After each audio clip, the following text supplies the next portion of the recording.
आप देख रहे हैं न्यूज हाट। मैं हूं आपके साथ अस्मी सराफ। बिहार विधानसभा चुनाव के बाद एनडीए ने प्रचंड जीत हासिल की है। वहीं महागठबंधन को करारी हार का सामना करना पड़ा। महागठबंधन के हार के बाद पार्टियों में घमासान मचा हुआ है। वहीं राजद टूटती हुई नजर आ रही है। पहले तेज प्रताप पार्टी और परिवार से अलग हुए और अब रोहिणी आचार्य अपने परिवार से दूर हो चुकी हैं। बिहार की राजनीति एक बार फिर हलचल के दौर से गुजर रही है। राज्य में नई सरकार के गठन के बीच बीजेपी ने दावा किया है कि महागठबंधन पूरी तरह टूट की कगार पर है और कई विधायक किसी भी समय एनडीए सरकार का साथ पकड़ सकते हैं।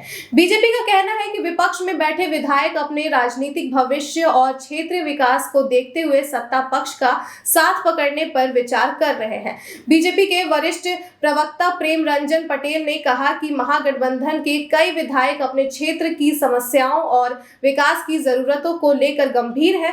विपक्ष में रहते हुए उन क्षेत्रों में काम करवाना मुश्किल है। ऐसे में वे बेहतर विकल्प की तलाश में है। उन्होंने कहा कि महागठबंधन के जो विधायक जीत कर आए हैं उन्हें अपने भविष्य और जनता की अपेक्षाओं की चिंता है।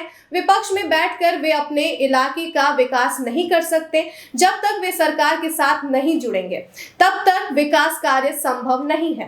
पटेल ने यह भी दावा किया कि बीजेपी और एनडीए की सरकार स्थिर है और उनके पास इतना जन समर्थन है कि महागठबंधन के कई नेता खुद संपर्क कर सहयोग का रास्ता ढूंढ रहे हैं। उनका कहना है कि जनता ने भी महागठबंधन की नीतियों को नकार दिया है और विधायक इसे समझ चुके हैं। आपको बता दें कि उपेंद्र कुशवाहा ने भी महागठबंधन पर निशाना साधते हुए कहा कि अब महागठबंधन नाम की कोई चीज नहीं बची है। आरएलएम प्रमुख उपेंद्र कुशवाहा ने भी महागठबंधन पर बड़ा बयान दिया है। उन्होंने कहा कि महागठबंधन नाम की कोई चीज अब बची ही नहीं है।